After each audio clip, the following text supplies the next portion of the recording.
Bonjour à toutes et à tous. Je m'appelle Thierry Alvernia, je travaille pour la société Synapse. Merci d'être venus si nombreux ce matin à cette conférence. Je suis désolé pour mon léger retard. En fait, on va vous présenter 4 cas d'usage pour illustrer un peu ce qu'on peut faire avec l'IA. Alors, d'abord, qu'est-ce qu'on peut faire avec l'IA? On peut répondre à 2 problématiques.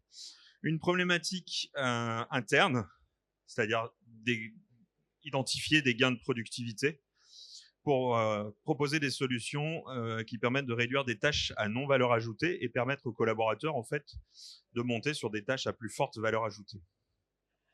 À l'aide à la prise de décision opérationnelle et stratégique, toujours pour la partie interne. Pour la partie externe, en fait, l'IA peut permettre de créer de nouveaux business models, ouvrir de nouveaux marchés, apporter de nouveaux services ou produits aux clients. Et on va illustrer tout ça avec les 4 cas d'usage qui viennent derrière. Alors, simplement pour positionner un peu les choses, l'IA existe et est efficiente quand il y a de la donnée. Et par rapport à la BI, certaines personnes confondent un peu les deux. Tout simplement, l'IA se situe au-dessus de la BI.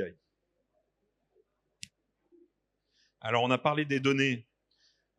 Ces données, elles peuvent venir de sources très différentes. Donc, il y a des données qui sont structurées et internes à l'entreprise. C'est des données que vous connaissez tous, qui sont dans les CRM, les ERP, les SIRH, la compta, des logiciels de production ou de stock. Et puis, à côté de ça, on a des données structurées, mais qui sont externes. Alors, c'est ce qu'on appelle l'open data. Enfin, c'est les données ouvertes, entre autres publiées, par exemple, par les pouvoirs publics. La partie Google Analytics, des données démographiques, etc. Il y a des données internes non structurées. Là aussi, vous les connaissez. Ils sont plus difficilement mobilisables puisqu'elles se trouvent dans les emails, dans des serveurs d'images vidéo ou audio, si vous avez ce genre de choses, dans des formulaires, des contrats. Et puis, des données non structurées et externes. Alors là, on est dans le World Wide Web avec des sites web, des réseaux sociaux, des forums et des blogs et des textes officiels. Alors, toutes ces données sont intéressantes parce qu'à un moment donné, on peut les croiser pour en tirer de l'intelligence. Alors, le premier cas d'usage avec lequel on va démarrer, c'est le poste de travail manuel augmenté. Donc, c'est un projet qu'on a déployé chez un client qui est une entreprise qui fait de la sous-traitance industrielle, de 600 personnes à peu près, qui a des employés en situation de handicap. Et ses objectifs dans le projet, c'était réduire la charge de travail mentale et augmenter la qualité. Et donc, on a imaginé et mis en place une solution avec d'un côté de la détection d'objets et de l'autre côté du suivi de mouvement. Ça fait appel à c'est une combinaison de 2 modules IA qu'on a développés chez Synapse. Je vous expliquerai un petit peu par la suite ce que sont les modules IA et qui permettent en fait de faire une solution qui aide la personne qui intervient sur ce poste de montage pour faire son travail. Donc, qu'est-ce que ça a généré concrètement?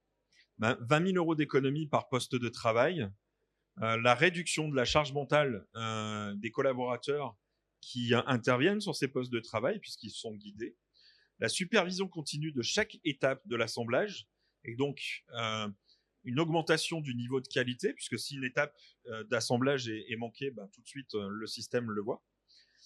Augmentation de la qualité, j'en ai parlé. Interaction opérateur-système pour la recherche d'informations. Non seulement l'opérateur est guidé, mais par exemple, s'il a une question, s'il se pose une question, il peut la poser au poste de travail qui va lui répondre sur la façon de faire les choses, par exemple. Tirer parti de toutes les connaissances de l'entreprise, puisqu'encore une fois, le poste de travail est devenu intelligent, entre guillemets, mais du coup, il y a une interaction qui est possible avec ce poste de travail. Mesurer les performances et identifier les meilleures pratiques et faciliter l'intégration des nouvelles recrues. Puisque par définition, les nouvelles recrues qui prennent un poste de travail ont besoin d'être plus guidées que les autres. Alors, le deuxième cas d'usage que je vais vous présenter maintenant, c'est le traitement des tickets du service de support. Alors, c'était pour une entreprise industrielle possédant à la fois des logiciels et du matériel, avec un support informatique pour ses clients PME. C'est une entreprise qui fait 13 millions d'euros de chiffre d'affaires annuel. Ses objectifs, c'était la productivité et augmenter la qualité du service support, développer la qualité du service support. Donc, la première brique, c'est un assistant IA avec chatbot. Alors, qui permet à partir des questions qui sont posées par l'utilisateur, de regarder dans les données, dans les différentes données, s'il existe déjà des éléments de réponse. Donc, la recherche de solutions va se faire notamment en consultant les FAQ, donc les Frequently Asked Questions, les questions qui sont souvent posées, les manuels d'utilisation, en fait, toutes ces données qui sont formalisées et structurées dans l'entreprise. Le chatbot a la capacité à aider le client à mieux qualifier sa demande. Et ça, c'est ultra important, puisque plus la demande sera qualifiée, plus les chances de résolution, ou du moins l'efficacité de résolution du problème est importante. Ça, c'est le premier point. Donc, c'est une sorte d'automatisation un peu niveau zéro de recherche de la demande. La deuxième chose que permet cette assistance IA avec chatbot, c'est de transmettre le ticket à la bonne personne. Alors, j'ai plus la statistique exacte en tête, mais je crois qu'un quart des demandes qui arrivent sur le support peuvent avoir une dimension commerciale derrière. Donc ça, c'est déjà important. C'est-à-dire que plutôt que d'enterrer des demandes qui peuvent générer du business parce qu'elles arrivent sur le support plutôt que d'arriver sur les voies de contact client, ça permet de réorienter la demande. Déjà. La deuxième chose, c'est que cette demande du client peut être orientée en fonction de la compétence des équipes. Alors, bien évidemment, ça se met en marche à partir du moment où, sur la brique de recherche de solutions que je vous ai présentée avant, il n'y a eu aucune solution d'identifier. Donc ensuite, on renvoie automatiquement sur le bon contact téléphonique. Si la demande est urgente, elle est identifiée comme urgente par l'intelligence qui a été mise dans le système, on peut il faut qu'elle est traitée différemment, elle est traitée avec ce caractère d'urgence, bien évidemment si le client le demande. Alors les avantages, c'est l'assistance 7 jours sur 7, le gain de temps pour le client et le service après-vente.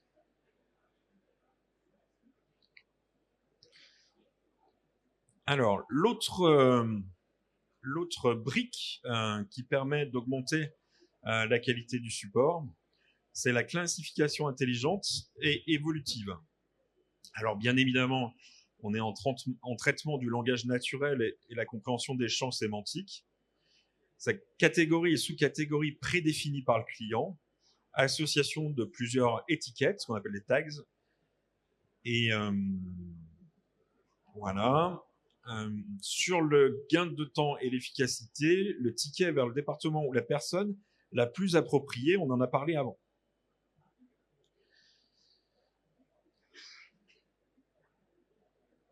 Aide à la résolution des tickets. Donc la troisième brique permet de refaire une recherche de similarité de tickets, en fait. Puisque l'analyse du champ sémantique dont je vous ai parlé rapidement avant, dans le ticket d'incident, elle facilite l'identification des problèmes récurrents.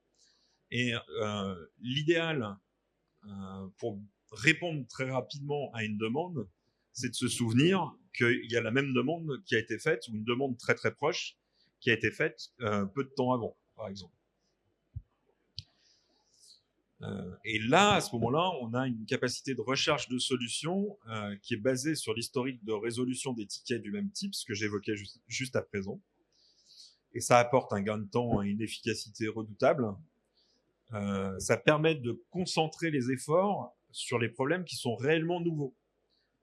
C'est-à-dire qu'on va libérer du temps sur des problèmes qui sont déjà connus en remobilisant le savoir et la connaissance qui a permis de régler ces problèmes. Donc on gagne beaucoup de temps, et ce qui permet en fait de passer beaucoup plus de temps sur les problèmes dont on n'a pas les solutions. Et ce qui permet effectivement de bien capitaliser sur ces connaissances et sur ce savoir au travers de ce module support. Alors comment ça marche la partie recherche de similarité? Donc là, on vous a fait une petite représentation visuelle de DataVis en fait. C'est simplement le système va créer des zones de regroupement entre les différentes demandes en fonction de plusieurs critères. Et en fonction de ces regroupements, le traitement qui va être appliqué est celui que je vous ai présenté juste avant. Donc en fait, la solution de helpdesk intelligente qu'on propose à nos clients, elle a plusieurs niveaux. Un premier niveau de support de niveau 0, de chatbot interactif. Le deuxième niveau qui est la classification automatisée des demandes pour savoir s'il s'agit de demandes software, de demandes hardware ou d'autres demandes. Donc classification et réorientation lorsqu'il s'agit de demandes à vocation commerciale. Et l'aide à la résolution de tickets, notamment par la recherche de similarité que je vous ai présenté juste avant.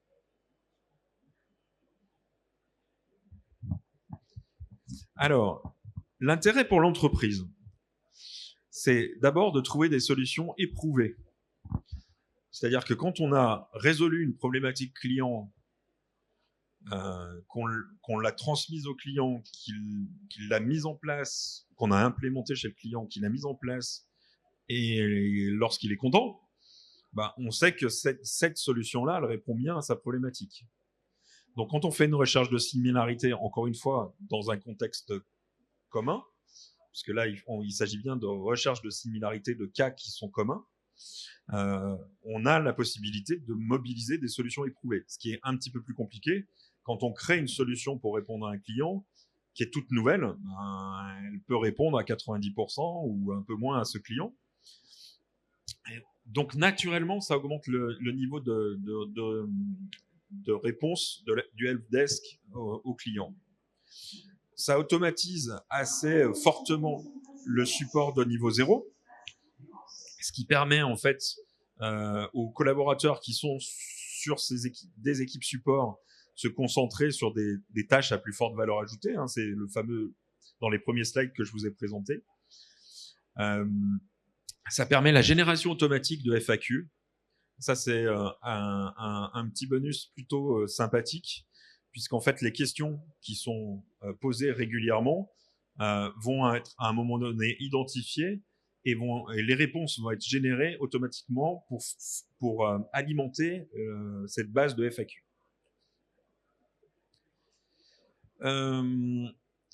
L'incident classification pour le daily follow-up, c'est la classification des différents incidents et l'efficacité dans cette classification.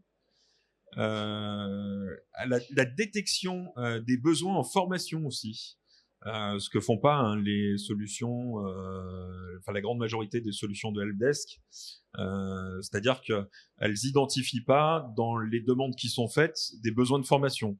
Là, l'intelligence qu'on met au cœur du système, elle permet de dire, tiens, tel client a demandé tel type de demande, son collègue a demandé tel type, son collègue a demandé tel type, il faudrait refaire dans l'entreprise une formation sur la thématique qui regroupe tous ces types de demandes.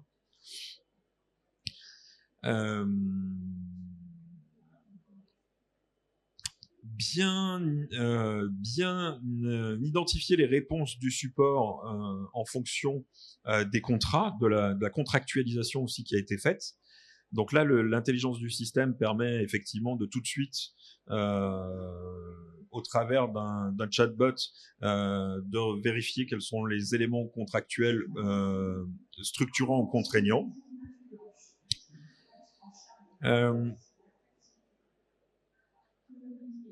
La partie historique des incidents permet aussi de faire un peu de prévention sur les types d'incidents récurrents. Si on a le même type d'incident qui se répète, ça peut être un besoin de formation, mais ça peut être aussi un mauvais paramétrage ou simplement que l'infrastructure hardware client correspond pas au cahier des charges qui a été donné par l'éditeur de logiciel, par exemple, si c'est un éditeur de logiciel. Et là, on va s'en apercevoir tout de suite au travers d'un support comme ça, d'un logiciel de support intelligent. Et là encore, la capacité à faire des réorientations, voire même des feedbacks sur le traitement des demandes aux équipes commerciales. Et là encore, c'est pas anodin parce que ça permet de générer du business.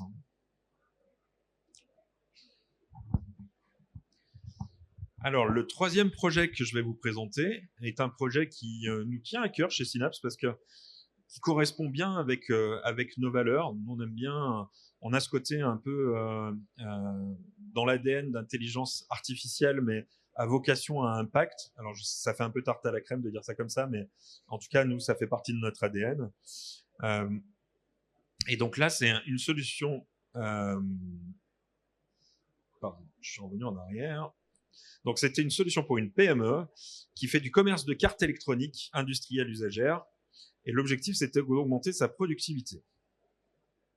Pour éviter ça. Là. Pour éviter ça.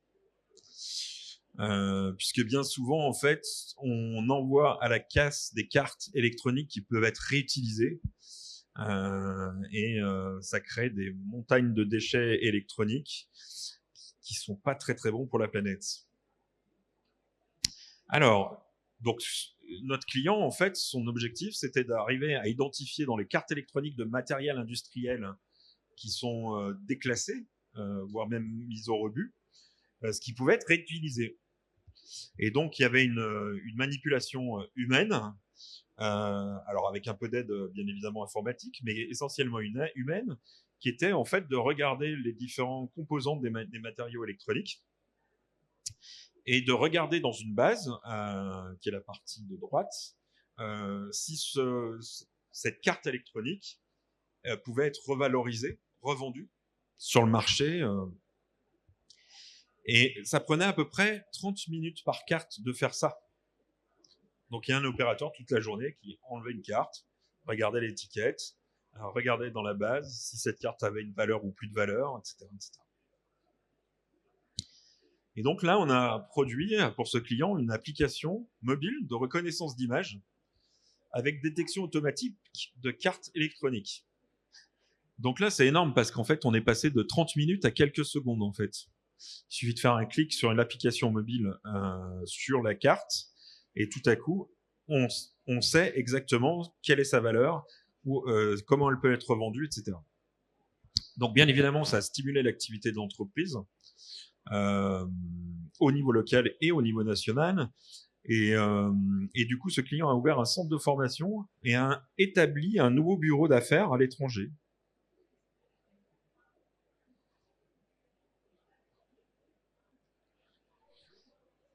Donc, quatrième et dernier cas, c'est un sujet aussi qui nous tient à cœur puisqu'on est dans la transmission sur ce sujet-là. C'est la capitalisation et la transmission des connaissances. Alors, à la base, c'était pour une entreprise de nos clients qui est une PME qui travaille dans la construction, qui fait entre 50 et 100 millions de chiffres d'affaires annuels.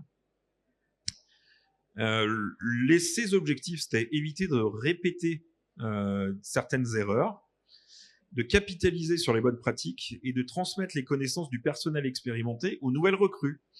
J'attire votre attention sur ce sujet-là, puisqu'il y a toute une classe d'âge qui part à la retraite dans les 5 ans qui viennent, et donc la transmission des connaissances et de l'expertise, de l'expérience et de l'expertise, est un vrai sujet stratégique dans chacune de nos entreprises. Donc là, on a essayé sur ce slide de vous représenter un petit peu comment l'application est utilisée in situ. Donc notamment, par exemple, dans des réunions de chantier, une personne peut prendre en photo avec son téléphone et ça va alimenter directement la base de connaissances. Alors, elle peut prendre une photo, elle peut enregistrer une vidéo, elle peut derrière le croiser avec des documents qui sont tous les documents Office que vous connaissez, des PDF, etc., des PowerPoint, sur un élément particulier. Exemple, y a-t-il eu des problèmes d'étanchéité dus à la grêle sur un secteur donné? Et l'application va répondre, suite à une violente tempête de grêle, plusieurs toits de l'usine de Lyon ont été endommagés. Et non seulement l'application répond, et ça on y tient, elle fournit aussi les sources pour pour que le client puisse être certain que la réponse qui lui est faite est la bonne réponse. Pardon. Donc en fait, qu'est-ce qu'elle fait, notre application? Elle permet de capter de l'information et de l'expérience, en fait. Elle permet de structurer ces données et de les restituer sous un format qui est à la fois interactif et compréhensible par chacun d'entre nous.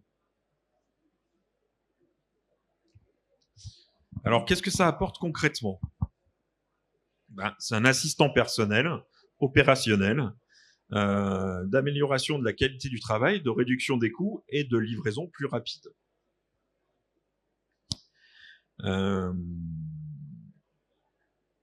Alors, ça permet aussi de faire de la gestion de risque et d'identifier les forces et les faiblesses opérationnelles sur un chantier, sur un projet. Cette application permet aussi de faire du micro-learning, c'est-à-dire des micro-formations. Si par exemple, vous avez besoin, un technicien a besoin d'une formation rapide sur un parpaing, par exemple, pour savoir comment l'utiliser, le cimenter, eh ben, c'est tout à fait le rôle de l'application de lui répondre. Alors, ça permet une meilleure intégration du nouveau personnel, bien évidemment, pour les mêmes raisons un peu que le poste augmenté. C'est-à-dire que c'est souvent les plus jeunes dans le poste qui ont besoin le plus d'informations et le plus d'aide pour pouvoir faire correctement les choses.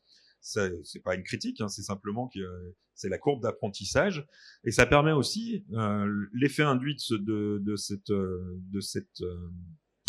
meilleure intégration qu'offre l'application, c'est que ça évite de surcharger les collègues plus expérimentés. Parce qu'on est tous pareils, c'est-à-dire qu'on adore répondre à des plus jeunes qui viennent pour leur faciliter l'intégration dans le poste, mais on a nous-mêmes aussi notre charge de travail, notre plan de charge, et c'est un peu compliqué des fois de concilier un peu les deux. Des connaissances conservées au sein de l'entreprise, puisqu'en fait, avec les départs en retraite, comme on capitalise sur cette expérience, c'est pas un savoir-faire qui part avec la personne qui s'en va, et une plus grande motivation des équipes, parce qu'elles ont ce sentiment, en plus de faire leur travail, de contribuer réellement à l'amélioration de l'activité en général. Donc voilà sur les cas d'usage qu'on voulait vous présenter ce matin.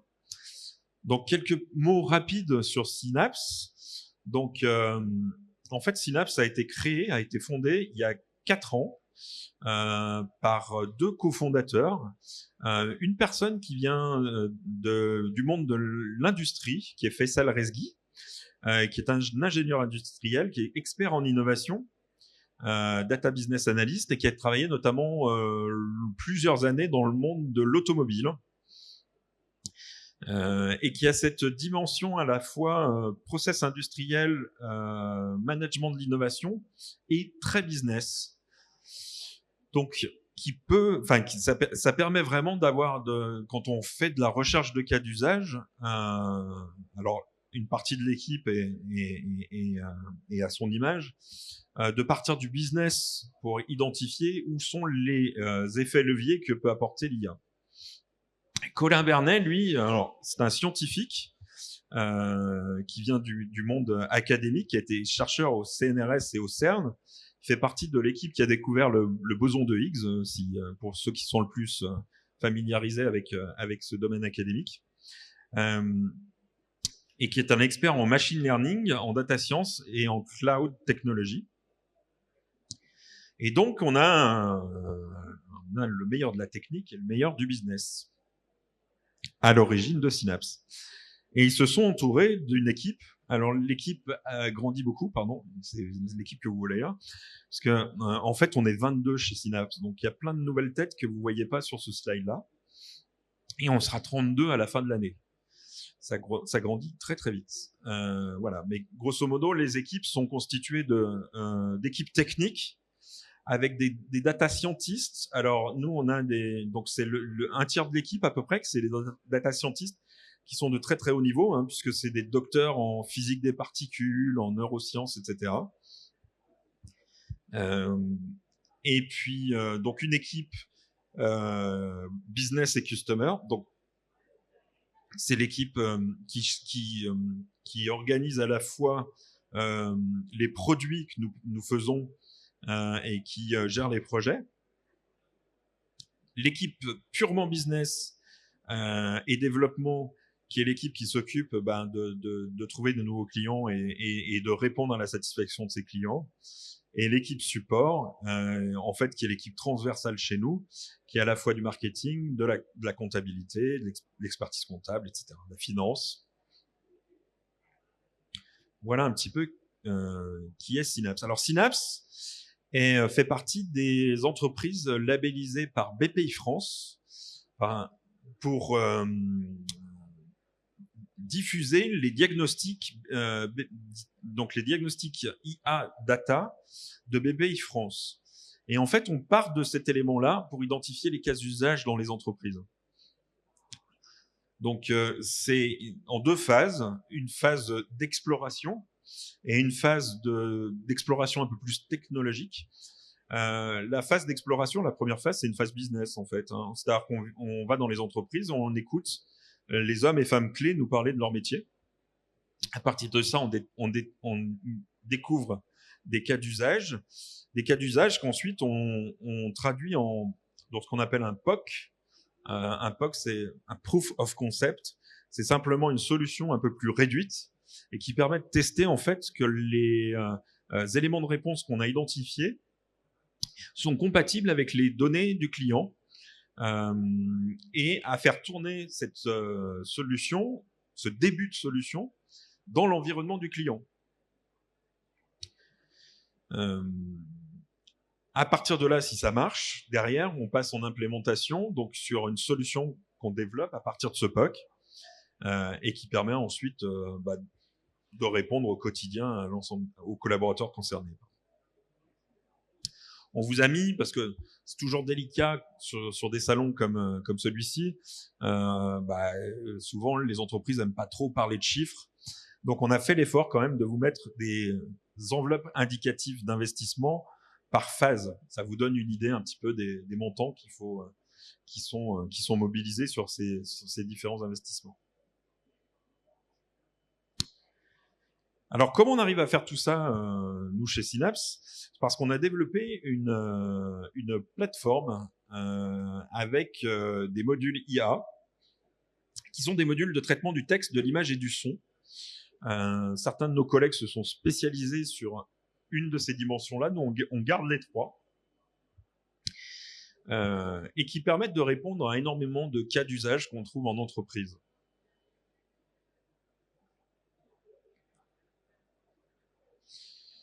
Et donc, à partir de des données de l'entreprise, des données d'open data et du web, hein, quand l'entreprise nous le demande,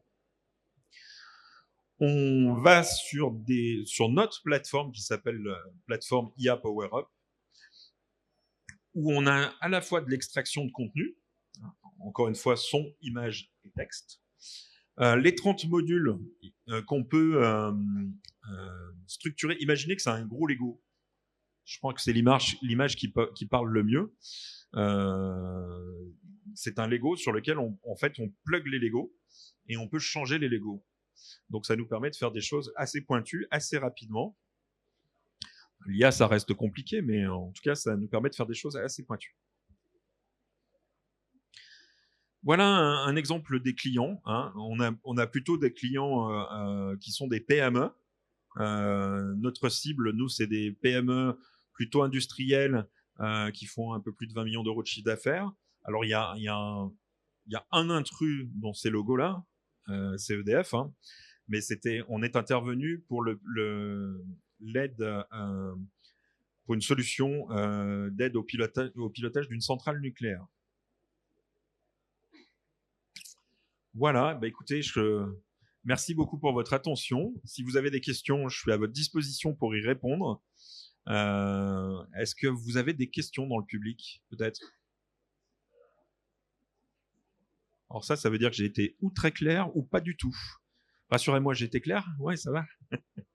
Bon, super. Eh ben, je suis à votre disposition. Merci beaucoup, bon salon. Au revoir.